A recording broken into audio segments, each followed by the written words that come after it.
أشهد أن لا إله إلا الله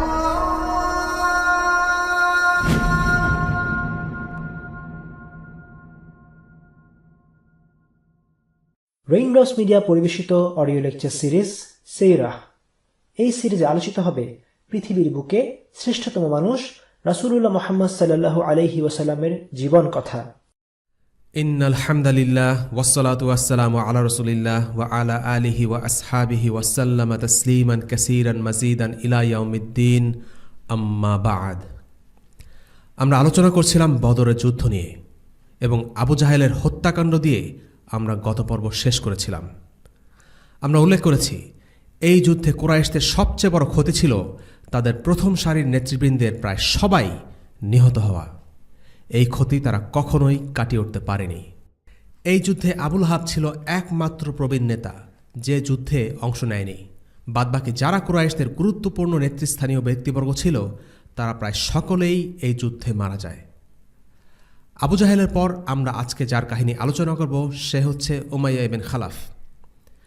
Umayya হচ্ছে সেই ব্যক্তি যার ব্যাপারে আল্লাহ রাসূল সাল্লাল্লাহু আলাইহি ওয়াসাল্লাম আগেই বলে দিয়েছিলেন যে সে মুসলিমদের হাতে মারা পড়বে। সে কারণে তার মনে মুসলিমদের সাথে যুদ্ধ করার সময় একটা ভয় কাজ করত। যখন বদরের সময় এলো তখন সে যুদ্ধে অংশ নিতে চাইল না, কিন্তু আবু জাহেল তাকে এমনভাবে খেপিয়ে তুলল যে শেষ পর্যন্ত সে ভয়ে ভয়ে যুদ্ধে যেতে রাজি হয়েছিল। লক্ষণীয়, উমাইয়া যদিও একজন কাফির ছিল, কিন্তু আল্লাহ রাসূল সাল্লাল্লাহু আলাইহি ওয়াসাল্লামের ভবিষ্যৎবাণীতে সে ঠিকই বিশ্বাস করত। সে জানত যে আল্লাহ রাসূল সাল্লাল্লাহু আলাইহি ওয়াসাল্লাম হচ্ছেন আল্লাহর পক্ষ থেকে প্রেরিত, কিন্তু তবুও ক্ষমতা হারানোর ভয়ে সে কখনো ইসলাম গ্রহণ করেনি। উমাইয়ার আরেকটি পরিচয় হচ্ছে সে ছিল বিলাল ইবনে রাবাহ রাদিয়াল্লাহু আনহুর মনিব। ইসলামের প্রথম যুগে বিলাল যখন ইসলাম গ্রহণ করেছিলেন তখন উমাইয়া প্রচণ্ড ক্ষেপে যায়। দাস হয়ে মনিবের অনুমতি ছাড়া ইসলাম গ্রহণ করার সাহস বিলাল কোথায় পেল? এই বিষয়টা উমাইয়ার ইগোতে বেশ লাগল। তাই সে বিলালের উপর নির্মম অত্যাচার চালায়। এই অত্যাচার স্রেফ রাগের বশে দু চারটা কিলঘুষি কিংবা বেধড়ক মারধর ছিল না, বরং সে পরিকল্পিত উপায়ে ঠান্ডা মাথায় বিলালের উপর অত্যাচার চালিয়েছিল। দিনের পর দিন তাকে কষ্ট দিয়েছিল যেন বিলাল ইসলাম ত্যাগ করেন। এই গল্প আমরা সবাই জানি। যাই হোক, শেষ পর্যন্ত বদর যুদ্ধে উমাইয়া অংশ নেয় এবং বন্দী হয়। উমাইয়া তার জাহিলিয়াতের পুরনো বন্ধু আব্দুর রহমান ইবনে আউফকে দেখে ডেকে ওঠেন, হে আব্দা আমার। কিন্তু আব্দুর রহমান ইবনে আউফ শুনেও না শোনার ভান করলেন, কারণ এটা ছিল তার জাহিলিয়াতের যুগের নাম। এদিকে উমাইয়াও তাকে তার মুসলিম নাম আব্দুর রহমান ডাকতে চাচ্ছিল না।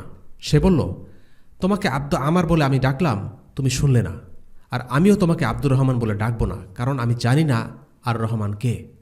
এক কাজ করলে কেমন হয়, আমরা তোমার জন্য একটা নাম ঠিক করি, যে নাম শুধু আমাদের দুজনের মধ্যে থাকবে। আব্দুর রহমান ইবনে আউফ বললেন, ঠিক আছে, তুমি একটা নাম ঠিক করো। উমাইয়া নাম দিলেন আব্দুল্লাহ, যার অর্থ আল্লাহর বান্দা। আব্দুর রহমান রাজি হলেন। কথায় কথায় উমাইয়া আব্দুর রহমানকে জিজ্ঞেস করল, আচ্ছা, যুদ্ধে তোমাদের দলে একটা লোককে দেখলাম যার বুক উট পাখির পালক দিয়ে ঢাকা, সে কে ছিল? আব্দুর রহমান ইবনে আউফ উত্তর দিলেন, তিনি হচ্ছেন হামজা ইবনে আব্দুল মুত্তালিব। উমাইয়া বিন খালাফ বলল, এই লোকটাই আমাদের সর্বনাশ করেছে। আব্দুর রহমান আর উমাইয়া ছিলেন জাহিলিয়াতের বেশ ঘনিষ্ঠ বন্ধু। আব্দুর রহমান ইবনে আউফের সাথে উমাইয়া বিন খালাফের এই মর্মে চুক্তি ছিল যে আব্দুর রহমান ইবনে আউফ মদিনায় উমাইয়ার ব্যবসা ও সম্পদ দেখাশোনা, আর উমাইয়া মক্কায় আব্দুর রহমানের সম্পদ বা পরিবারের দেখাশোনা করবে। যাই হোক, যুদ্ধ শেষে আব্দুর রহমান শত্রুদের কাছ থেকে ছিনিয়ে নেয়া কিছু বর্ম নিয়ে হাঁটছিলেন। উমাইয়া তাকে বলল, আচ্ছা, তুমি কি তোমার হাতের ওই বর্মগুলো থেকে দামি কিছু চাও না? হ্যাঁ, চাই, কিন্তু সেটা কি? আব্দুর রহমান বিন আউফ জিজ্ঞেস করলেন। আমি আর আমার ছেলে, তুমি আমাদেরকে যুদ্ধবন্দী হিসেবে বন্দী করো। উমাইয়া নিজের জান বাঁচানোর জন্য আব্দুর রহমান ইবনে আউফের হাতে বন্দী হতে চাইল। উমাইয়া ছিল বেশ ধনী, তাই তাকে যুদ্ধবন্দী হিসেবে আটক করলে আব্দুর রহমানও ভালো অঙ্কের মুক্তিপণ লাভ করবেন, দুজনেরই লাভ। আব্দুর রহমান ইবনে আউফ তখন বর্মগুলো ফেলে দিয়ে বাপ ছেলেকে আটক করলেন, কিন্তু সেই মুহূর্তে উমাইয়াকে দেখে ফেললেন বিলাল, আর বিলাল উমাইয়াকে হত্যা করার ব্যাপারে বদ্ধপরিকর ছিলেন। উমাইয়াকে দেখেই তার দুঃসহ স্মৃতি মনে পড়ে গেল, যখন উমাইয়া তার উপর অমানসিক অত্যাচার চালাত। তিনি চিৎকার করে উঠলেন, উমাইয়া, কাফিরদের সর্দার, আজ তোর একদিন কি আমার একদিন। আব্দুর রহমান বুঝতে পারলেন বিলাল যে কোনো মূল্যে হোক উমাইয়ার শেষ দেখে ছাড়বেন। আব্দুর রহমান বিলালকে থামানোর জন্য বললেন, বিলাল শোনো, সে আমার কয়েদি, আমি তাকে বন্দি করেছি, সে আমার অধীনে আছে। আব্দুর রহমান বিলালকে বোঝানোর চেষ্টা করলেন যেন সে উমাইয়ার সাথে কিছু না করে, কারণ সে যুদ্ধবন্দী। বিলালও বুঝতে পারলেন আব্দুর রহমান ইবনে আউফ উমাইয়াকে তার হাতে ছাড়তে চাইছেন না। বিলাল তখন আনসারদের কাছে গিয়ে বললেন, ওই যে উমাইয়া, কুরাইশদের নেতা, আজ হয় সে বেঁচে থাকবে, না হয় আমি তাকে ছাড়ব না। বিলালের কথা শুনে আনসাররা ততক্ষণে ঘটনাস্থলে চলে এসেছে। আব্দুর রহমান আশঙ্কা করছিলেন যে তারা তার ধরা যুদ্ধবন্দীদের ধরে নিয়ে মেরে ফেলবে, তাই তিনি উমাইয়ার পুত্র আলীকে ছেড়ে দিলেন যেন আলীকে নিয়ে তারা ব্যস্ত থাকে। কিন্তু আনসাররা আলীকে হত্যা করে আবার উমাইয়াকে ধরার জন্য ছুটে গেলেন। উমাইয়া ছিল মোটাসোটা। আব্দুর রহমান তাকে হাঁটু গেড়ে মাটিতে বসিয়ে নিজের শরীরকে ঢাল বানিয়ে উমাইয়াকে রক্ষা করার জন্য তার উপর শুয়ে পড়লেন। কিন্তু আনসাররা তাদের তরবারি আব্দুর রহমানের শরীরের নিচে দিয়ে ঢুকিয়ে উমাইয়াকে হত্যা করলেন। ধস্তাধস্তির এক পর্যায়ে কোনো এক আনসারি সাহাবীর তরবারি আব্দুর রহমানের পায়ে লেগে জখম হয়। এই ঘটনা প্রসঙ্গে আব্দুর রহমান পরবর্তীতে বলেন, আল্লাহ তাআলা বিলালের উপর রহম করুন, আমার বর্মগুলো আমার গ্রেফতার করা বন্দী দুটোই গেল। এর মাধ্যমে তিনি বুঝিয়েছেন বিলাল উমাইয়াকে হত্যা করার কারণে তিনি অনেক গনিমত থেকে বঞ্চিত হয়েছেন, কারণ উমাইয়াকে যুদ্ধবন্দী হিসেবে গ্রহণ করলে তিনি অনেক টাকা পয়সা পেতেন, কিন্তু বিলালের কারণে সেটা হয়নি। তবু তিনি বিলালের জন্য দোয়া করেছেন, কারণ দুনিয়াবি লাভের চাইতে তাদের কাছে ভ্রাতৃত্বের সম্পর্ক ছিল অনেক বেশি দামি। উমাইয়ার এই ঘটনা পৃথিবীর সকল জালিম শাসকদের জন্য একটি সতর্কবার্তা। জালিমরা মনে করে কেউ তাদের কখনো পাকড়াও করতে পারবে না, সে যা খুশি তাই করবে, কারো কাছে কোনো জবাবদিহিতা নেই। জালিম তার জুলুমের প্রাসাদ এমনভাবে গড়ে তোলে যে মজলুমরা মনে করতে থাকে এই জুলুম বুঝি অন্তহীন, এর কোনো শেষ নেই। কিন্তু দুনিয়ার বাস্তবতা সাক্ষ্য দেয় আল্লাহ যখন চান জালিমের পতন ঘটে, এমনভাবে ঘটে এবং এত দ্রুততার সাথে পতন ঘটে যা কেউ কখনো ভেবেও দেখেনি। অতীত ও বর্তমানের অসংখ্য ঘটনা এই বাস্তবতার সাক্ষ্য দেয়। জালিমের ঘর নিঃসন্দেহে দুর্বল তাসের ঘর, যখন আল্লাহ চান তাকে শাস্তি দেন। যদিও উমাইয়া ছিল একজন অত্যাচারী কাফির, কিন্তু তার স্ত্রী ছিলেন সম্পূর্ণ বিপরীত। বদর যুদ্ধের বেশ কবছর পর স্ত্রী উম্মে সাফওয়ান ইসলাম গ্রহণ করেন। তখন কেউ একজন আল্লাহ রসুল সাল্লাল্লাহু আলাইহি ওয়াসাল্লামের সাহাবী আল হুবাব ইবনে আল মুনজিরের দিকে আঙ্গুল দেখিয়ে তাকে বলে, এই হুবাব তোমার ছেলে আলীর পা কেটে ফেলেছিল বদরের যুদ্ধে। উম্মে সাফওয়ান তখন বলেন, তাদের নাম আমার সামনে উচ্চারণ করবে না যারা কুফরের উপর মারা গেছে। আল্লাহ তাআলা আলীকে অসম্মানিত করেছেন আর হুবাবকে সম্মানিত করেছেন। আলী যখন ঘর থেকে বেরোয় তখন সে দ্বীন ইসলামের উপরেই ছিল, কিন্তু সে যখন মারা যায় তখন সে অন্য বিশ্বাসের উপরে ছিল। উম্মে সাফওয়ানের অল্প কথাগুলোর মধ্যে খুব গুরুত্বপূর্ণ শিক্ষা আছে, আর তা হল ইসলাম সব কিছুর উপরে প্রাধান্য পায়, এমনকি রক্ত সম্পর্কের উপরেও ইসলাম প্রাধান্য পায়। তিনি তার ছেলের চাইতে মুসলিমদেরকে বেশি ভালোবাসতেন যারা তার ছেলেকে হত্যা করেছে। এর কারণ হল তিনি মুসলিমদের ভালোবাসতেন তাদের ঈমানের কারণে, যদিও বা তারা তার গোত্রের ছিল না। আর তিনি তার ছেলেকে ঘৃণা করতেন তার কুফরের কারণে, যদিও সে ছিল তারই সন্তান। এখানে আরও একটি বিষয় উল্লেখ্য, আর তা হল উম্মে সাফওয়ানের একটি কথা। আলী যখন ঘর থেকে বেরোয় তখন সে দ্বীন ইসলামের উপরেই ছিল, কিন্তু সে যখন মারা যায় তখন সে অন্য বিশ্বাসের উপরে ছিল। এর মানে হচ্ছে আলী মক্কায় মুসলিম হিসেবে ছিল, কিন্তু বদরের যুদ্ধে কুরাইশরা তাকে বাধ্য করে মুসলিমদের বিরুদ্ধে যুদ্ধ করার জন্য।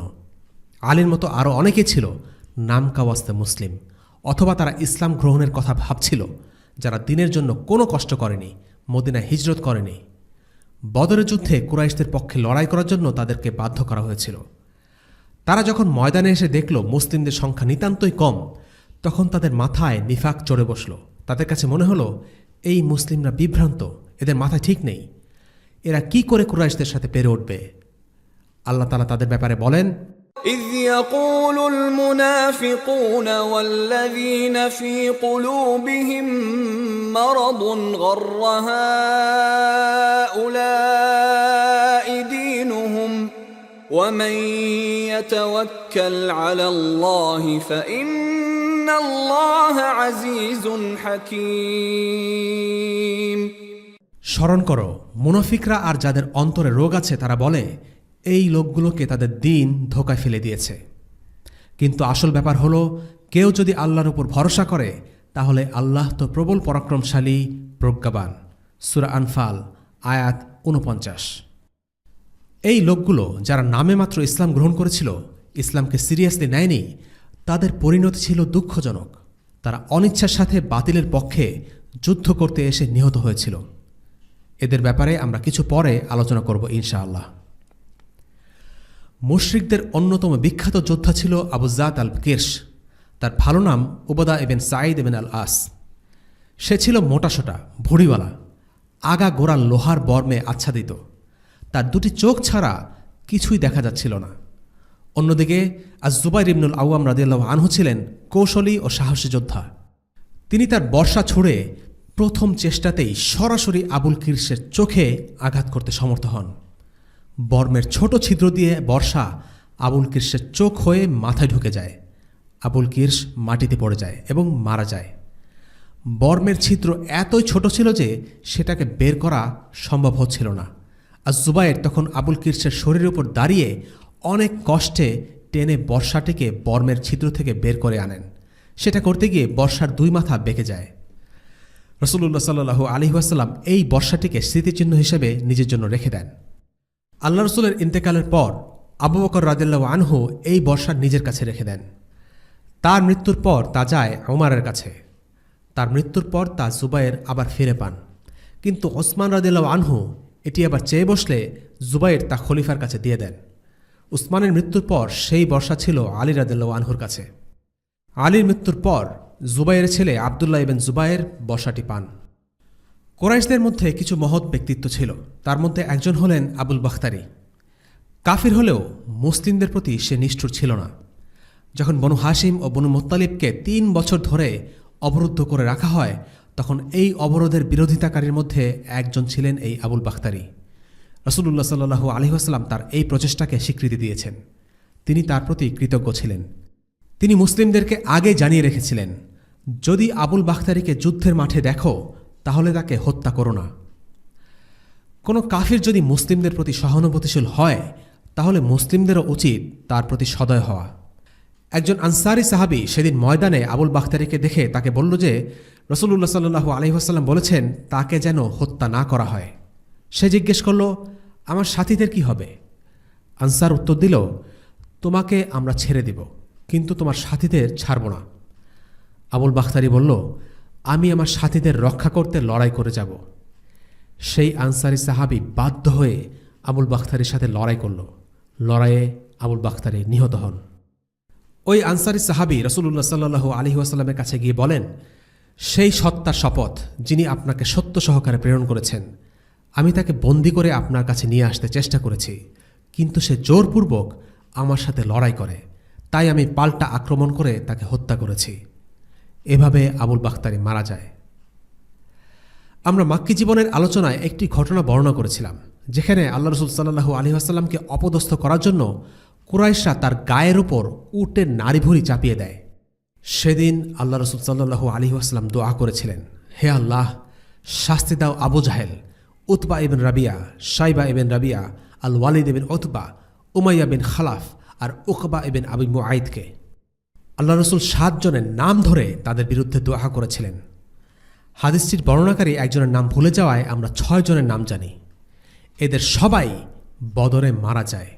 এদের মধ্যে উতবা, শাইবা আর ওয়ালিদ এই যুদ্ধের শুরুতেই দ্বন্দ্বযুদ্ধেই মারা যায়। আবু জাহেলের ঘটনা আমরা গত পর্বে আলোচনা করেছি। এই পর্বে আমরা আলোচনা করেছি উমাইয়া ইবেন খালাফের হত্যা করার ঘটনা। বাকি থাকল উকবা ইবেন আবি মুআইদ, যে ছিল সবচেয়ে জঘন্য এবং নিচু প্রকৃতির কাফির। তাকে হত্যা করা হয়েছে যুদ্ধের পর। তার কাহিনীতে আমরা একটু পরে আসছি। এবার আমরা জেনে নেই বদরের যুদ্ধে কজন মুসলিম শহীদ ও বীর যোদ্ধাদের কাহিনী। ইবনে হিশাম থেকে বর্ণিত, বদর যুদ্ধের প্রথম শহীদ ছিলেন মিহজা। তিনি ছিলেন ওমর ইবনুল খাত্তাব রাদিয়াল্লাহু আনহুর আজাদকৃত দাস। দ্বিতীয় শহীদ ছিলেন হারিস ইবনে সুরাকা, যিনি মুসলিমদের ছোড়া তীরে ভুলক্রমে নিহত হয়েছিলেন। বদর যুদ্ধের আরেক শহীদ হচ্ছেন সাআদ ইবনে খাইসামা। যখন আল্লাহ রাসূল সাল্লাল্লাহু আলাইহি ওয়াসাল্লাম বদরের অভিযানে বের হবার জন্য সবাইকে আহ্বান করলেন, তখন সাআদ এবং তার বাবা দোটানায় পড়ে গেলেন, কারণ তাদের দুজনেরই খুব ইচ্ছা ছিল তারা যেন অভিযানে অংশ নেবেন। কিন্তু সেটা সম্ভব ছিল না, কারণ একজনকে অন্তত থেকে যেতে হবে তাদের পরিবারের দেখাশোনা করার জন্য। এজন্য তারা লটারি করলেন, আর লটারিতে নাম এলো সাআদ ইবনে খাইসামার। সাআদ যাবার জন্য প্রস্তুতি নিলেন, কিন্তু তখন তার বাবা তাকে বললেন, দেখো বাবা, আজ তুমি যেও না, বরং আমাকে যেতে দাও। সাআদ তাকে উত্তর দিলেন, বাবা, যদি জান্নাত ছাড়া অন্য কিছু পাওয়ার সম্ভাবনা থাকত তবে আমি তোমাকে যেতে দিতাম। সাআদ বদর যুদ্ধে অংশ নেন এবং শহীদ হন, আর তার কিছুদিন পরেই সাআদের বাবা উহুদের যুদ্ধে শহীদ হন।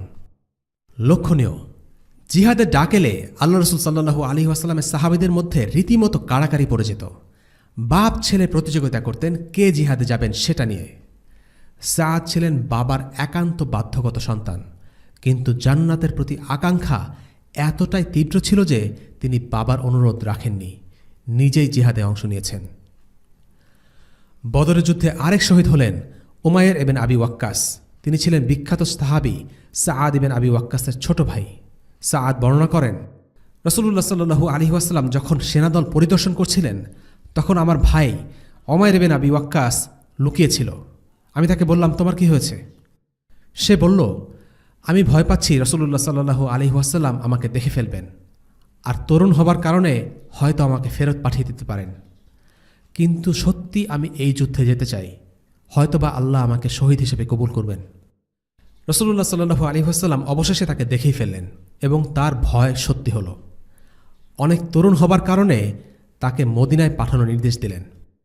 কিন্তু উমাইর যুদ্ধে অংশ নেবার সুযোগ হাতছাড়া হয়ে যাচ্ছে দেখে কেঁদে ফেললেন। রাসূলুল্লাহ সাল্লাল্লাহু আলাইহি ওয়াসাল্লাম এই পরিস্থিতি দেখে তাকে যুদ্ধে যাবার অনুমতি দিলেন। আল্লাহ উমাইরের আশা কবুল করলেন এবং উমাইর বীরত্বের সাথে যুদ্ধ করে শহীদ হন। বিখ্যাত সাহাবী আবু উবাইদা আমির ইবনে আল জাররার পিতা আল জাররা ছিল কুরাইশদের পক্ষে এবং সে ছিল ইসলামের ঘোর শত্রু। তার নিজের পুত্র মুসলিমদের পক্ষে থাকায় ক্ষোভে এবং হিংসায় সে পাগল হয়ে গিয়েছিল। যুদ্ধ চলাকালে যখনই সে তার পুত্রকে দেখত, তাকে মারার জন্য উদ্যত হতো। কিন্তু আবু উবাইদা সম্মান এবং ভালোবাসার খাতিরে তাকে এড়িয়ে গিয়ে অন্য জায়গায় চলে যেতেন। কিন্তু হঠাৎ করেই আল জাররা আক্রমণ করতে এলো এবং আবু উবাইদা আত্মরক্ষার্থে তার পিতাকে হত্যা করলেন। এরপর লোকেরা বলাবলি করতে লাগলো, দেখো, সে তার পিতাকে হত্যা করেছে। এই ব্যাপারটা সে যুগে খুবই খারাপ একটা ব্যাপার ছিল, কিন্তু আল্লাহ তাআলা কোরআনে বলেন, لا تجد قوما يؤمنون بالله واليوم الآخر يوادون من حاد الله ورسوله ولو كانوا آباءهم أو أبناءهم أو إخوانهم أو عشيرتهم أولئك كتب في قلوبهم الإيمان وأيدهم بروح منه ويدخلهم جنات تجري من تحتها الأنهار خالدين فيها رضي الله عنهم ورضوا عنه أولئك حزب الله ألا إن حزب الله هم المفلحون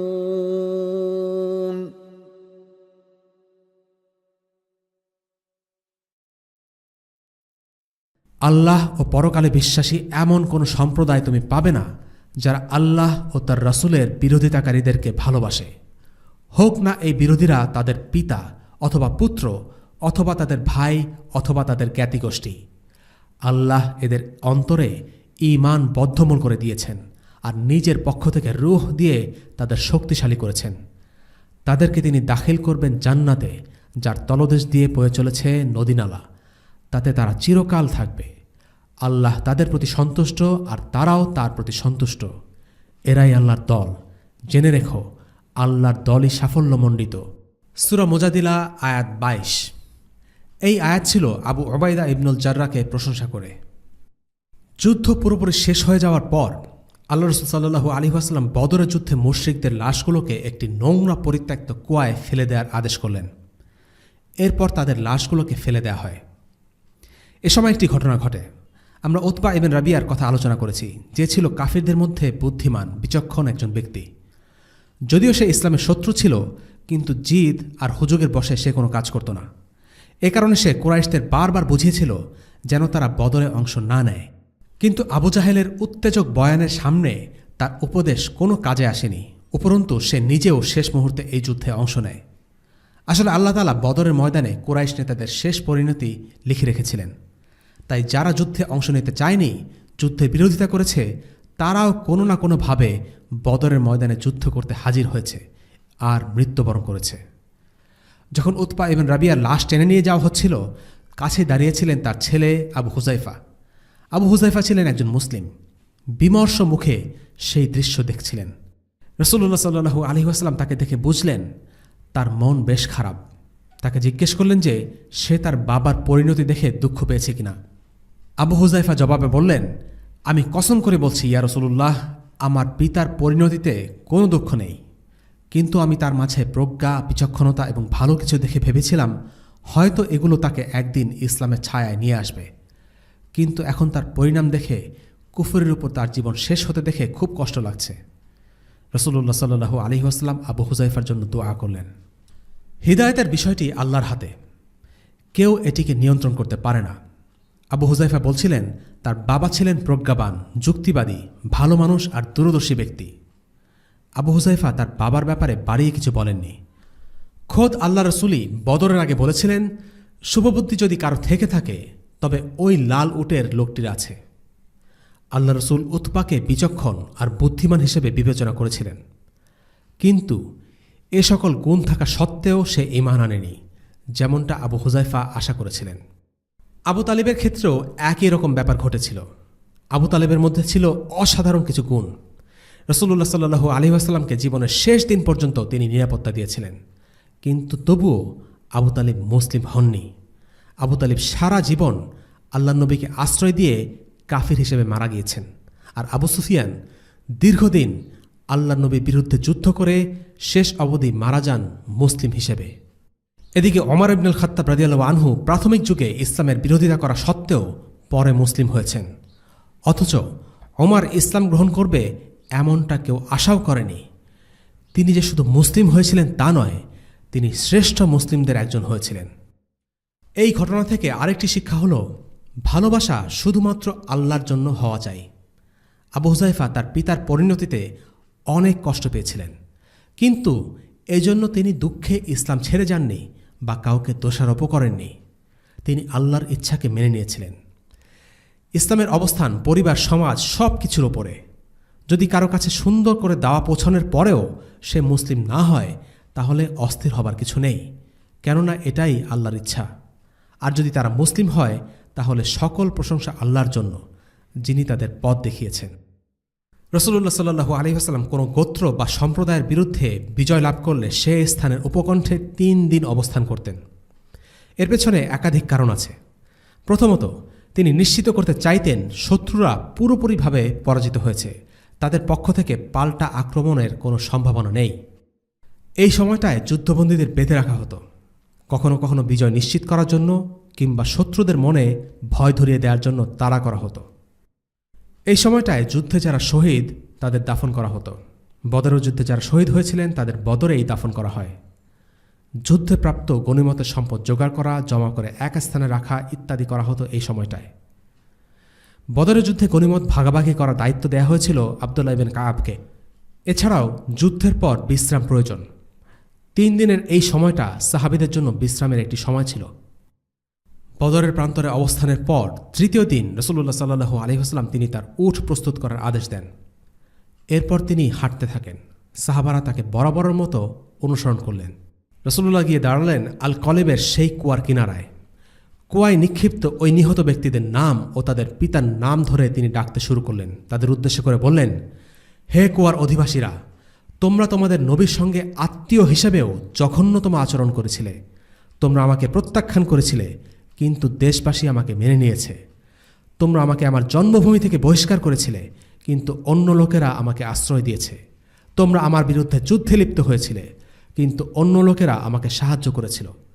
তারপর তিনি বললেন, তোমাদের রব তোমাদের সঙ্গে যা ওয়াদা করেছিলেন তা কি তোমরা সত্য পেয়েছ? অন্য আরেকটি বর্ণনা এসেছে, আল্লাহ রাসূল সাল্লাল্লাহু আলাইহি ওয়াসাল্লাম তাদের নাম ধরে ধরে বললেন, হে অমুকের পুত্র তমুক, হে অমুকের পুত্র তমুক, তোমরা যদি আল্লাহ ও তার রসুলের আনুগত্য করতে, সেটাই কি তোমাদের জন্য ভালো হতো না? আমাদের রব আমাদের যে প্রতিশ্রুতি দিয়েছিলেন আমরা তা সত্য পেয়েছি। তোমাদের রব তোমাদের যে প্রতিশ্রুতি দিয়েছিল তোমরা তা সত্য পেয়েছ কি? একথা শুনে ওমর রাদিয়াল্লাহু আনহু অবাক হয়ে বললেন, ইয়া রাসূলুল্লাহ, আপনি এমন সব দেহের সাথে কি কথা বলছেন যাদের রূহ নেই? নবীজি বললেন, সেই মহান সত্তার শপথ যার হাতে মুহাম্মাদের প্রাণ, আমি যা বলছি তোমরা ওদের চাইতে বেশি শুনতে পাও না, কিন্তু ওরা জবাব দিতে পারে না। আল্লাহ তাদেরকে অপমান ও তাচ্ছিল্য করতে, অনুশোচনা ও লজ্জা দিতে তাদের দেহে সাময়িকভাবে প্রাণ সঞ্চার করেছিলেন। তাদের যন্ত্রণাকে বাড়িয়ে দিতে আল্লাহ কথাগুলো তাদের শুনিয়েছিলেন। রাসূলুল্লাহ সাল্লাল্লাহু আলাইহি ওয়াসাল্লাম বদরের বিজয়ের সংবাদ সবার কাছে পৌঁছে দিতে দুজন সাহাবীকে মদিনায় পাঠান। তবে মদিনায় যাবার আগে আমরা জেনে নেই এই যুদ্ধে ইবলিসের ভূমিকা কী ছিল। আল্লাহ তাআলা কোরআনে বলেন, وَإِذْ زَيَّنَ لَهُمُ الشَّيْطَانُ أَعْمَالَهُمْ وَقَالَ لَا غَالِبَ لَكُمُ الْيَوْمَ مِنَ النَّاسِ وَإِنِّي جَارٌ لَكُمْ فَلَمَّا تَرَاءَتِ الْفِئَتَانِ نَكَصَ عَلَى عَقِبَيْهِ وَقَالَ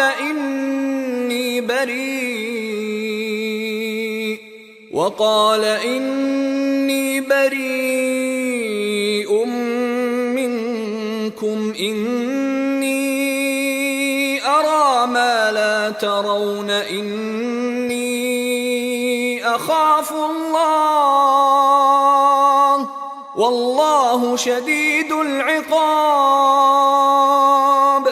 স্মরণ করো যখন শয়তান তাদের কার্যকলাপকে তাদের দৃষ্টিতে খুবই চাকচিক্যময় করে দেখিয়েছিল আর তাদেরকে বলেছিল, আজ তোমাদেরকে পরাজিত করতে পারে মানুষের মাঝে এমন কেউই নেই, আমি তোমাদের পাশে আছি। অতঃপর দল দুটি যখন পরস্পরের দৃষ্টিগোচরে আসলো তখন সে পিছনে সরে পড়ল আর বলল, তোমাদের সাথে আমার কোনোই সম্পর্ক নেই, আমি তো দেখি যা তোমরা দেখতে পাও না। আমি অবশ্যই আল্লাহকে ভয় করি, কেননা আল্লাহ শাস্তিদানে অত্যন্ত কঠোর। সূরা আনফাল আয়াত ৪৮। বদরের যুদ্ধে ইবলিস সশরীরে নিচে নেমে এসেছিল। সে এতটাই মরিয়া ছিল যে ইসলামকে ধ্বংস করার দায়িত্ব সে কুরাইশদের কাঁধে অর্পণ করে নিশ্চিন্ত থাকতে পারেনি, বরং ময়দানে কি ঘটতে যাচ্ছে তা দেখার জন্য সে নিজেই চলে আসে। যুদ্ধের আগে একটি সংকট তৈরি হয়েছিল যা আমরা আগে উল্লেখ করেছি, আর তা হল কুরাইশরা মক্কা ছেড়ে যেতে নিরাপত্তাহীনতায় ভুগছিল। কারণ তাদের মনে হচ্ছিল তাদের অনুপস্থিতিতে বনু বকর গোত্র পূর্ব শত্রুতার জের ধরে মক্কা আক্রমণ করে দখল করে ফেলতে পারে। তখন ইবলিস সুরাকা ইবিন মালিকের বেশে এসে কুরাইশদের নিশ্চয়তা দেয় যে সে বনু বকরের বিষয়টা দেখভাল করবে, তারা যেন নিশ্চিন্ত মনে যুদ্ধের জন্য এগিয়ে যায়। ইবলিস যে কোনো মূল্যে চাচ্ছিল এই যুদ্ধটা হোক আর মুসলিমরা ধ্বংস হয়ে যাক। কিন্তু ময়দানে যখন দুই পক্ষ মুখোমুখি হল, আকাশ থেকে ফেরেশতা নেমে আসলো, তখন ইবলিস সাথে সাথে পালিয়ে গেল। সে বদরের ময়দানে এসেছিল সুরাকার রূপ ধরে। যখন সুরাকারূপী শয়তান ময়দান ছেড়ে পালিয়ে যাচ্ছে তখন কেউ একজন বলল, সুরাকা তুমি কোথায় যাচ্ছ? কিন্তু শয়তান এতটাই ভয় পেয়েছিল যে তাকে ধাক্কা দিয়ে মাটিতে ফেলে দৌড়ে পালিয়ে যায়। ময়দানে দাঁড়াবার মতো তার সাহস বা ইচ্ছা কোনোটাই ছিল না। ইবলিস সেদিন বলেছিল, আমি যা দেখি তুমি তা দেখো না, আমি আল্লাহকে ভয় করি আর আল্লাহ শাস্তিদানে কঠোর। ইবলিস মুসলিম বাহিনীকে দেখে এতটাই ভয় পেয়েছিল যে সে আল্লাহর কাছে দোয়া করে বলে, হে আল্লাহ, আপনি আমাকে কিয়ামত পর্যন্ত বেঁচে থাকার যে অবকাশ দিয়েছিলেন সে অবকাশ আমি প্রার্থনা করছি। সে ভয় পাচ্ছিল যে তাকে হত্যা না করা হয়।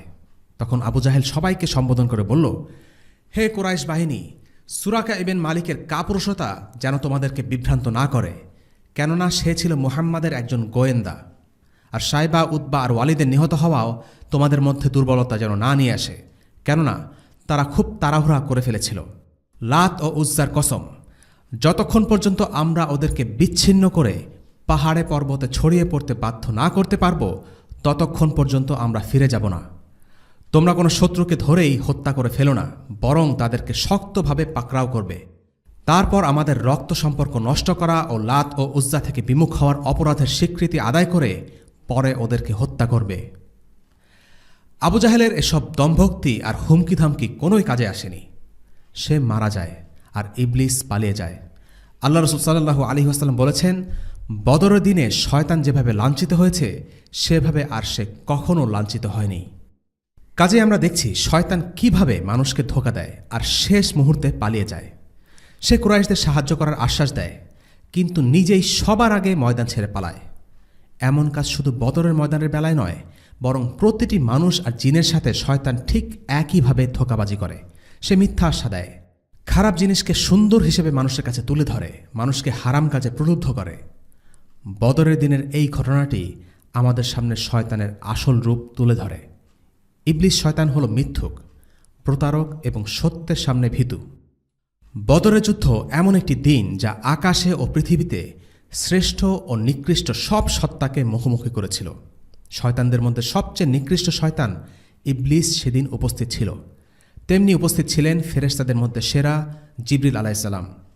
বদরের এক প্রান্তে দাঁড়িয়েছিল আবু জাহেল, উকবা আর উতবা, আর অন্য পাশে দাঁড়িয়েছিলেন মুহাম্মদ সাল্লাল্লাহু আলাইহি ওয়াসাল্লাম, আবু বকর এবং ওমর রাদিয়াল্লাহু আনহুমা। আর তাই এই দিনটি ছিল সত্যিকারের ফুরকানের দিন, যা সত্য আর মিথ্যাকে স্পষ্টভাবে আলাদা করে দিয়েছিল। রাসূলুল্লাহ সাল্লাল্লাহু আলাইহি ওয়াসাল্লাম বদর বিজয়ের সংবাদ সবার কাছে পৌঁছে দিতে আব্দুল্লাহ বিন রাওয়াহা এবং যায়েদ বিন হারিসা রাদিয়াল্লাহু আনহুমাকে মদিনায় পাঠান। আব্দুল্লাহ বিন রাওয়াহা গেলেন মদিনার বহির্ভাগ আওয়ালিতে। সেখানে তিনি প্রত্যেক আনসারের বাড়িতে সংবাদ পৌঁছে দিলেন। আর যুদ্ধ জয়ের সংবাদ নিয়ে যায়েদ বিন হারিসা মদিনার একদম ভেতরে চলে গেলেন। যায়েদ বেশ নাটকীয় ভঙ্গিতে বদর বিজয়ের সংবাদ সবার কাছে ছড়িয়ে দিচ্ছিলেন। তিনি রাসূলুল্লাহ সাল্লাল্লাহু আলাইহি ওয়াসাল্লামের উটনির পিঠে বসে নিহত কুরাইশ নেতাদের নাম ধরে ধরে বলতে লাগলেন, উতবা বিন রাবিয়া নিহত হয়েছে, আবু জাহেল নিহত হয়েছে। এভাবে যখন ঘোষণা দিয়ে তিনি উচ্ছ্বাসের সাথে মদিনায় প্রবেশ করছেন, তখন মদিনার মুনাফিক আর ইহুদিরা বলাবলি করতে লাগল, এ লোক পাগল নাকি? সে যে কি বলছে সে তো নিজেই জানে না, তার মাথা ঠিক নেই। সে মনে হয় ভয়ে যুদ্ধের ময়দান ছেড়ে পালিয়ে এসেছে। তোমরা দেখেছ যায়েদ কার উটের পিঠে চড়ে এসেছে? এটা মুহাম্মাদের উট। নিশ্চয়ই মুহাম্মাদ যুদ্ধে মারা গেছে, তা না হলে যায়েদ এই উট পেল কি করে? তারা এসব গুঞ্জন সবার মাঝে ছড়িয়ে দিল। এদিকে উসামা এবং ওসমান রাদিয়াল্লাহু আনহু বদরের যুদ্ধে অংশ নেননি। নবীজি সাল্লাল্লাহু আলাইহি ওয়াসাল্লাম তার কন্যা রুকাইয়ার দেখাশোনা করতে তাদেরকে রেখে গিয়েছিলেন। উসামা যখন শুনলেন মুসলিমরা বিজয়ী হয়েছে, তারও পুরোপুরি বিশ্বাস হচ্ছিল না। তাই তিনি পুরোপুরি নিশ্চিত হবার জন্য তার বাবা যায়েদকে জিজ্ঞেস করলেন, বাবা, আপনি যে খবরটা দিলেন সেটা কি সত্যি? যায়েদ বললেন, হ্যাঁ হ্যাঁ সত্যি। এরপরেও মানুষ নিশ্চিত হবার জন্য আব্দুল্লাহ বিন রাওয়াহার কাছে গিয়েও জিজ্ঞেস করল, যায়েদ বিন হারিসা যা বলছেন তা কি সত্য কিনা? তিনিও বিজয়ের সংবাদ নিশ্চিত করলেন। তিনি জানালেন পরদিনই রাসূলুল্লাহ যুদ্ধবন্দীদের মদিনা নিয়ে আসবেন। মদিনার লোকেরা বিশ্বাসই করতে পারছিল না কি ঘটেছে। ৩০০ জনের বাহিনী ১০০০ জনের বাহিনীকে পরাজিত করেছে, তাদের বড় বড় নেতাদের হত্যা করেছে। এটা এতই খুশির খবর যে তাদের ঠিক বিশ্বাসই হতে চাইছিল না। পরের দিন রাসূলুল্লাহ সাল্লাল্লাহু আলাইহি ওয়াসাল্লাম বন্দীদের নিয়ে মদিনায় প্রবেশ করলেন। বন্দীদেরকে নির্দিষ্ট জায়গায় রাখা হলো। রাসূলুল্লাহ সাল্লাল্লাহু আলাইহি ওয়াসাল্লামের স্ত্রী সাউদা রাদিয়াল্লাহু আনহা যুদ্ধে বন্দী বিশিষ্ট কুরাইশ নেতা সুহাইল ইবনে আমরকে দেখলেন, তার হাত ঘাড়ের সাথে বাঁধা অবস্থায়। তাকে দেখে তিনি বলে উঠলেন, ছি সুহাইল, তুমি যুদ্ধ করে ইজ্জতের সাথে মরে যেতে পারলে না? রাসূলুল্লাহ সাল্লাল্লাহু আলাইহি ওয়াসাল্লাম ওই কথা শুনে বললেন, সাউদা, তুমি বলছো তাদের উচিত ছিল আল্লাহ রসুলের বিরুদ্ধে যুদ্ধ করা? এটা তুমি কি বলছো? আসলে সাউদা রাদিয়াল্লাহু আনহা সুহাইলকে আল্লাহ রসুল সাল্লাল্লাহু আলাইহি ওয়াসাল্লামের বিরুদ্ধে যুদ্ধ করতে বলছিলেন, ব্যাপারটা এমন নয়। সুহাইল মুশরিক হলেও তিনি ছিলেন একজন সম্মানী কুরাইশ নেতা, আর তার মতো একজন বিশিষ্ট ব্যক্তিত্বের সেদিন সেভাবে হাত বাঁধা অবস্থায় পড়ে থাকা ছিল লজ্জা আর অবমাননার বিষয়। তাই দেখে সাউদা কিছুটা আবেগপ্রবণ হয়ে গেছিলেন। তার কাছে মনে হয়েছিল এভাবে অপদস্থ হওয়ার চেয়ে সাহসিকতার সাথে যুদ্ধ করে মরে যাওয়াই সুহাইলের মতো একজন নেতার সাজে। কিন্তু আল্লাহ রসুলের বিরুদ্ধে যুদ্ধ করা মস্ত বড় অপরাধ, এর মাঝে কৃতিত্ব নেই। সাউদা রাদিয়াল্লাহু আনহু তার ভুল বুঝতে পেরেছিলেন এবং দুঃখিত হলেন। তিনি বললেন, হে আল্লাহর রসূল, আমি আসলে তার এই অবস্থা দেখে এ কথা না বলে থাকতে পারছিলাম না। বদরে পরাজয়ের কারণে কুরাইশ নেতারা এতটাই অপমানিত আর অপদস্থ হয়েছিল যে স্বয়ং রাসূলুল্লাহ সাল্লাল্লাহু আলাইহি ওয়াসাল্লামের স্ত্রী সাউদা শত্রুর করুণ অবস্থা দেখে এমন একটি কথা বলে ফেলেন যা তার বলা ঠিক হয়নি। রাসূলুল্লাহ সাল্লাল্লাহু আলাইহি ওয়াসাল্লাম ফেরার পথে একবার যাত্রা বিরতি দেন। সেখানে বিভিন্ন জায়গা থেকে লোকেরা এসে তাদেরকে অভিনন্দন জানাতে লাগলেন। একজন আনসার তাদেরকে বললেন, আপনারা কেন আমাদের অভিনন্দন জানাচ্ছেন? আমরা তো লড়েছি কিছু টেকো বুড়োর সাথে, তারা মরতে এসেছিল, আর আমরা তাদের উটের মতো জবাই করেছি। রাসূলুল্লাহ তাকে এভাবে বলতে নিষেধ করলেন, কারণ যারা নিহত হয়েছিল তারা যেমন তেমন লোক ছিল না, তারা ছিল কুরাইশদের নেতা। সেই আনসার যোদ্ধার কাছে মনে হয়েছিল তাদের সাথে যুদ্ধ করা ছিল খুবই সহজ, কারণ এই বয়স্ক নেতারা জানতই না কিভাবে যুদ্ধ করতে হয়। কিন্তু আসলে এই যুদ্ধে আল্লাহ তাআলা ফেরেশতা পাঠিয়েছেন বলে মুসলিমদের জন্য যুদ্ধ করা সহজ হয়েছিল। এই যুদ্ধে কুরাইশরাই ছিল শক্তিমত্তা আর অস্ত্রশস্ত্রের দিকে এগিয়ে। যদি আল্লাহ মুসলিমদের সাহায্য না করতেন তবে মুসলিমরা হেরে যেত। অন্যদিকে মক্কায় কুরাইশদের পরাজয়ের বার্তা পৌঁছে দেয় হাইসুমান ইবনে আবদুল্লাহ খোজাই নামের এক লোক। সে মক্কার দিকে ছুটে যায়, আর যারা যারা যুদ্ধে নিহত হয়েছিল তাদের সবার নাম সে এক এক করে বলতে থাকে। কুরাইশ নেতা সাফওয়ান ইবনে উমাইয়া তখন মক্কাতে ছিল। তার বিশ্বাসই হল না কুরাইশরা যুদ্ধে হেরেছে। কুরাইশরা এত বড় বাহিনী নিয়ে মুসলিমদের কাছে হেরে যাবে, এটা ছিল তাদের চিন্তারও বাইরে। হাইসুমানের কথাবার্তা শুনে সে তার বন্ধুদের কাছে গিয়ে বলল, পাগল নাকি? তাকে আমার কথা জিজ্ঞেস করে দেখো তো সে কি বলে। যদি দেখো নিহতদের নামের সাথে আমার নাম বলছে, তাহলে বুঝবে তার মাথা ঠিক নেই। তাকে সাফওয়ানের ব্যাপারে জিজ্ঞেস করা হলে সে ঠিক ঠিক উত্তর দিল, সাফওয়ান মরেনি, সে বসে আছে কাবার হাতিমে, কিন্তু আমি তার বাবা এবং ভাইকে নিজ চোখে মরতে দেখেছি। মক্কার লোকেরা বিশ্বাস করতে পারছিল না যে তারা মুসলিমদের সাথে যুদ্ধে হেরে গেছে। তাদের কল্পনাতেও আসেনি তাদের বড় বড় নেতারা এভাবে যুদ্ধে মারা পড়বে। কুরাইশদের মধ্যে যারা যুদ্ধে যায়নি তাদের মধ্যে একজন ছিল আল্লাহ রাসূল সাল্লাল্লাহু আলাইহি ওয়াসাল্লামের চাচা আবু লাহাব। তবে সে তার বদলে অন্য একজনকে যুদ্ধে পাঠিয়েছিল। বদরের যুদ্ধে পরাজয়ের খবর শুনে কুরাইশদের গুরুত্বপূর্ণ নেতা আবু লাহাবের কী প্রতিক্রিয়া হয়েছিল তা বর্ণনা করেছেন মক্কার এক মুসলিম রাফে। রাফে ছিলেন আল আব্বাসের একজন দাস। সে পরিবারের সবাই ছিল মুসলিম। আবু রাফে, আল আব্বাসের স্ত্রী উম্মুল ফাদল, তারা প্রত্যেকেই মুসলিম ছিলেন। তারা বদরের বিজয়ের খবর আগেই পেয়ে খুব খুশি ছিলেন, কিন্তু যেহেতু তারা মক্কায় ছিলেন তাই প্রকাশ্যে তাদের খুশি দেখাতে পারছিলেন না। যাই হোক, বদর বিজয়ের পরের ঘটনা। আবু রাফে একদিন কাবার উঠানে বসে তীর ধার দিচ্ছিল। আবু লাহাব তার সামনে পিঠ দিয়ে বসা। কুরাইশদের নেতা আবু সুফিয়ানকে আবু লাহাব জিজ্ঞেস করল, আসো আসো ভাতিজা, বসো, যুদ্ধে কি ঘটেছে বলো তো। চারপাশে তখন কিছু লোকও জড়ো হয়েছে। আবু সুফিয়ান উত্তর দিল, কিছুই হয়নি। যুদ্ধ শুরু হলো আর আমরা সাথে সাথে আমরা নিজেদেরকে তাদের হাতে মরার জন্য আর বন্দী হবার জন্য তুলে দিলাম। তারা যেভাবে ইচ্ছে আমাদের হত্যা করেছে, যেভাবে ইচ্ছে আমাদের বন্দী করেছে। কিন্তু আমি আসলে এজন্য কাউকে দোষারোপ করব না, কারণ আমরা যাদের সাথে যুদ্ধ করছিলাম তারা ছিল আকাশ ও জমিনের মাঝে ঘোড়ায় সওয়ারি সাদা পোশাক পরা কিছু পুরুষ। কসম আল্লাহর, তাদের সাথে মোকাবেলায় আমরা কিছুতেই টিকতে পারছিলাম না। আবু সুফিয়ান সম্ভবত বলতে চাইছিল যে হ্যাঁ, কুরাইশরা হেরেছে সত্য, কিন্তু এখানে মুসলিমদের কোনো কৃতিত্ব নেই। কৃতিত্ব হলো আকাশ থেকে ঘোড়ায় চড়ে আসা সাদা পোশাকধারী সেই লোকদের। তাদেরকে কোনোভাবেই থামানো যাচ্ছিল না। এই সাদা পোশাকধারীরা ছিল ফেরেশতা। এই বর্ণনা শুনে আবু রাফে নিজের আনন্দ চেপে রাখতে পারল না। সে মনের অজান্তে বলে উঠল, আল্লাহর কসম, তারা ছিল ফেরেশতা। আবু লাহাবের মেজাজ প্রচণ্ড খারাপ হয়ে গেল। একে তো ঘটেছে শোচনীয় পরাজয়, তার ওপর মুখের সামনে আব্বাসের দাস খুশির চোটে আত্মহারা হয়ে যাবে, এটা সে সহ্যই করতে পারল না। মাথা গরম করে আবু রাফের মুখে ঘুষি মেরে বসল। বদলা নিতে রাফিও এগিয়ে গেল, কিন্তু আবু লাহাব ছিল তার চেয়ে অনেক শক্তিশালী। সে রাফিকে সমানে পেটাতে লাগল। তখন আব্বাসের স্ত্রী উম্মুল ফাদল এগিয়ে এসে লাঠি দিয়ে আবু লাহাবের মাথায় জোরে আঘাত করে তাকে সরিয়ে দিয়ে বলল, কি মনে করেছো তুমি তার মনিব নেই বলে তুমি যেভাবে খুশি মারতে পারবে? আবু লাহাব কথা না বাড়িয়ে চলে গেল। এক সপ্তাহ পরে ঘটনা। আবু লাহাব এক কঠিন রোগে আক্রান্ত হয়। তার মাথায় আঘাতের স্থান থেকে সারা শরীরে ঘা হয়ে যায়। এই রোগটি এমনই ভয়ানক ছিল যে এই রোগের রোগীর কাছেও কেউ যেতে চাইত না। আবু লাহাব মারা গেল, কিন্তু কেউ তাকে কবর দিতে আসলো না। 3 দিন পার হয়ে গেল, তার শরীর পচতে শুরু করল। আবুল আহাবের 2 ছেলেকে ডেকে বলা হলো, লজ্জা লাগে না তোমাদের? 3 দিন ধরে তোমাদের বাবা ঘরে মরে পড়ে আছে আর তোমরা কেউ তাকে কবরও দিচ্ছ না। তারা বলল, ওই রোগের ভয়ে কাছে যেতে পারছে না। শেষ পর্যন্ত তারা কোনো মতে আবুল আহাবের লাশ টেনে হিচড়ে মক্কার বাইরে একটি দেয়ালের কাছে ফেলে রাখল এবং দূর থেকে পাথর ছুঁড়ে তার মৃতদেহ ঢেকে দিল। তারা আবুল আহাবের জন্য কবর পর্যন্ত খোঁড়েনি। অপমানের সাথে সে দুনিয়া থেকে বিদায় নেয়। মুসলিমদের বিজয়ের উল্লাসে ভাটা দিতে কুরাইশরা আইন জারি করল যে পরাজয়ের দুঃখে মক্কায় কেউ প্রকাশ্যে কান্নাকাটি করতে পারবে না, কারণ স্বজন হারানোর দুঃখে বিলাপ করতে পারবে না। তারা মুক্তিপণের বিষয়টি নিয়েও ঘাটাঘাটি করতে সবাইকে নিষেধ করে দেয়, যেন মুক্তিপণের মূল্য বাড়িয়ে দেয়া না হয়। ইমাম ইবনে কাসির রাহিমাহুল্লাহ এই ব্যাপারে মন্তব্য করেন, আমি মনে করি যারা মরেছে তারা তো শাস্তি পেয়েছেই, উপরন্তু যারা জীবিত ছিল তাদেরও আল্লাহ শাস্তি দিলেন কাঁদতে না দেওয়ার মাধ্যমে, কেননা কান্না বেদনার্ত অন্তরকে শান্ত করে। অর্থাৎ বিলাপের এই নিষেধাজ্ঞা জীবিত কুরাইশদের জন্য এক প্রকার শাস্তি হিসেবে কাজ করে। এরপর ইবনে কাসির বলেন যে ইবনে ইসহাক বলেছেন, মক্কার আল আসওয়াদ ইবনে আব্দুল মুত্তালিব বদরের যুদ্ধে 3 পুত্রকে হারান।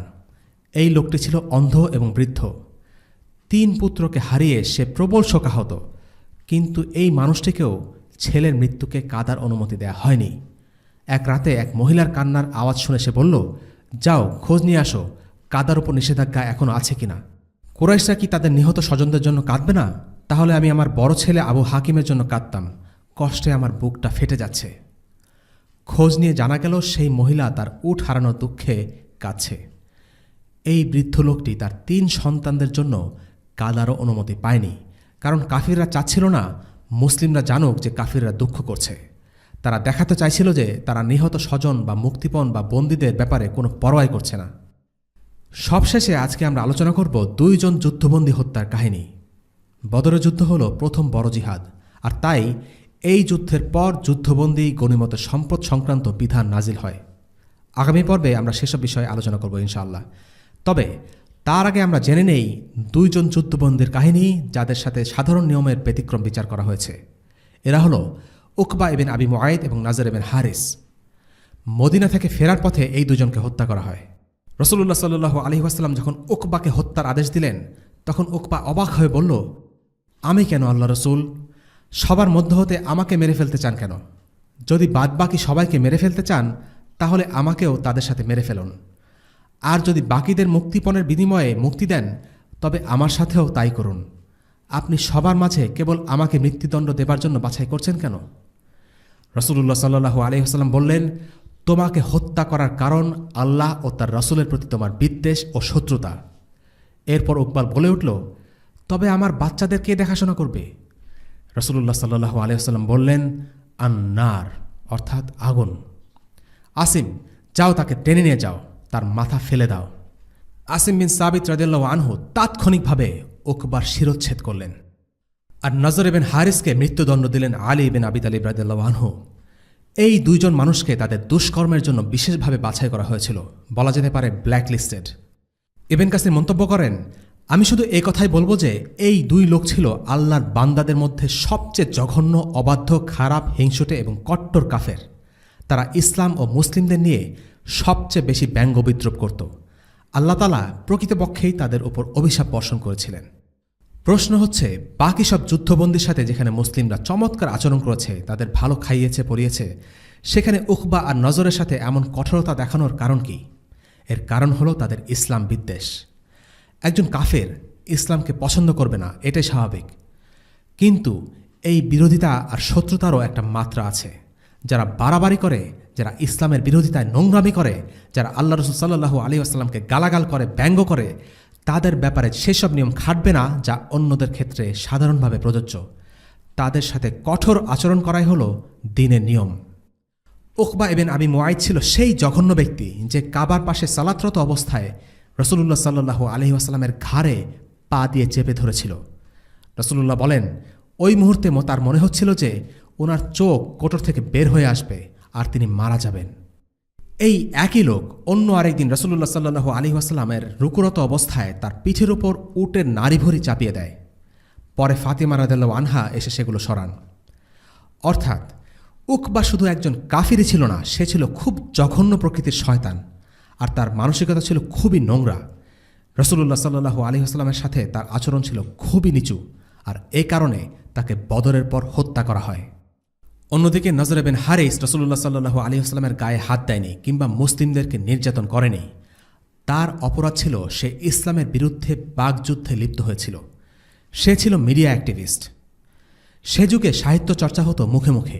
সে পারস্য থেকে ইসবান্দিয়া আর রুস্তমের গল্প শিখে মক্কায় ফিরে এসে সেসব গল্পের আসর বসায় আর দাবি করতে থাকে যে তার গল্প মুহাম্মাদের গল্পর চেয়ে সেরা।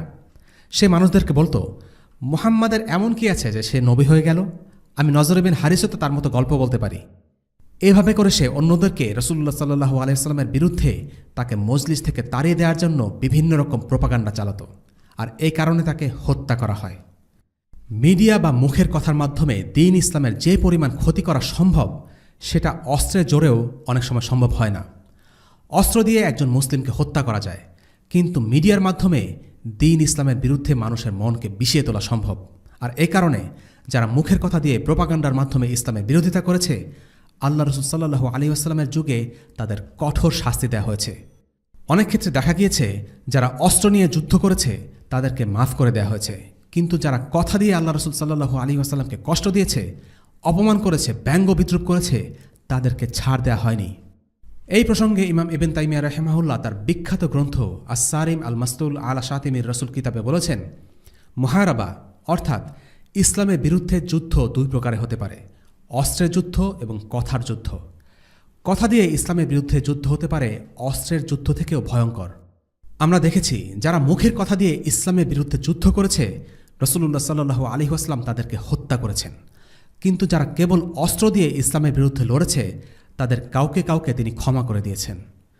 রাসূলুল্লাহ সাল্লাল্লাহু আলাইহি ওয়াসাল্লামের মৃত্যুর পর এই আইনটিকে কঠোরভাবে বাস্তবায়ন করতে হবে। কথা ও কাজ দুইভাবেই ফিতনা বা অশান্তি ছড়াতে পারে, কিন্তু কথার ফিতনা কাজের ফিতনা থেকে বহুগুণ বেশি ভয়ঙ্কর। আবার অন্যদিকে কথার মাধ্যমে যে কল্যাণ অর্জিত হয়, তা কাজের মাধ্যমে অর্জিত কল্যাণ থেকে অনেক গুণে বেশি। এটা প্রমাণিত যে আল্লাহ ও রাসূলের বিরুদ্ধে কথা দিয়ে যুদ্ধ করা অধিকতর নিকৃষ্ট অপরাধ। দ্বীনকে ধ্বংস করে দেওয়ার জন্য যত প্রচেষ্টা আছে, সেগুলোর মধ্যে এটি সবচেয়ে কার্যকরী। আজকের পর্ব আমরা এখানে শেষ করছি।